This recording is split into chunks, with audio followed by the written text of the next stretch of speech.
Welcome to Massive Beers. My name is Matt. We do the beer stuff here. I've actually been wanting to review this beer, for a very long time. Not because it's supposed to be great or anything like that, just because it's the best-selling beer on Earth. I think at least it was. I can't really quantify that or even know if it's true because used to be just a China-based beer. It was their beer, their core beer, hence the reason why it was the best-selling beer on the planet, because it's kind of like, Wii Sports. It's just, you buy a Wii, you get Wii Sports.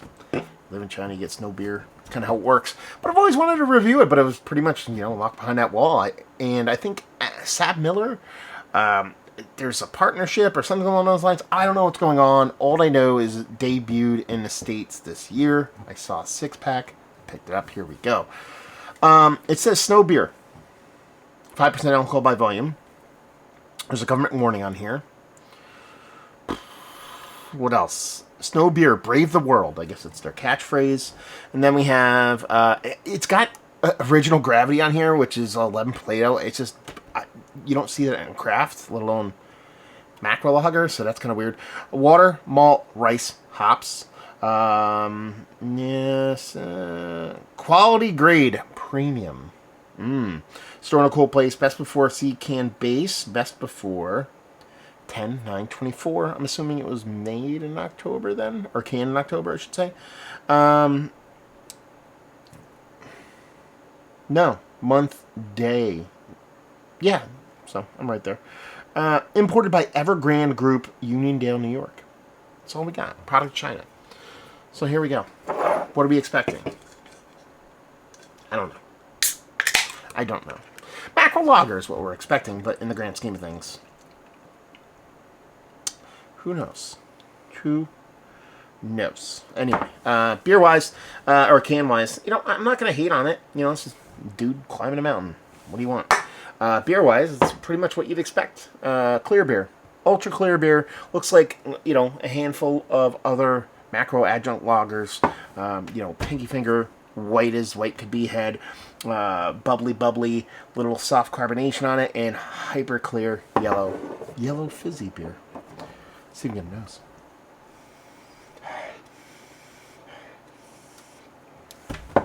Soft grains, soft corn, not really much of a hop presence, not overtly precursors of sweetness, but nothing offensive here, no negative, no off flavors, nothing like that. Just smells like beer flavored beer.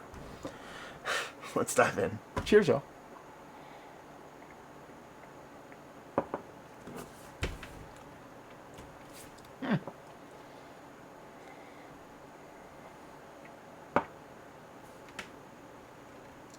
There's something to it.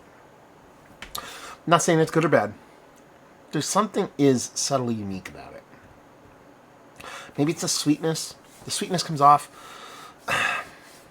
Again, I'm not trying to just, what's the word I'm looking for here? What's the word? Preconceived notion? Or the cart leading the horse, the can leading the drinker.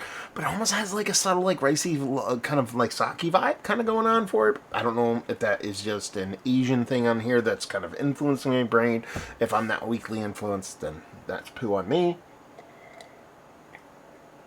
There's something a little bit sweeter outside of what you typically get from normal beer. I'm leaning into that rice portion of the show.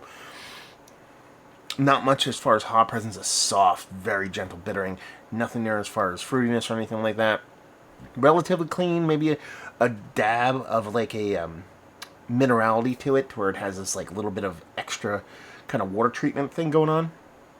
Done and done. It's not an amazing beer, but it's not a negative beer by any stretch of imagination. It is neutral. It is something that is just stuck in the middle in a very safe, I bet that's probably the best way, safe kind of way. The only thing I can say about it is 5%. So I think a lot of these macro adjunct lagers, I want to say they come in closer to 4. I could be mistaken. Last time I actually looked at ABV on macro lager, it's been quite some time, but I think this might be a little bit higher in ABV, so that has that going for it. Done and done. I mean, it's kind of what I expected from the beer. Nothing here as far as anything showy, but also nothing here as far overt negativeness. Like I said, probably the telltale signs or the quantifying, whatever how you ever want to phrase it, that little bit of differentiating sweetness along with that little bit of maybe water treatment minerality thing going on. Done and done. Again, not a negative beer, not an offensive beer, but at the same time, nothing to write home about. There you go. Snow. I'm curious, though, if anybody's had this beer recently. I mean, I'm always curious of your thoughts if you've had the beers that I review.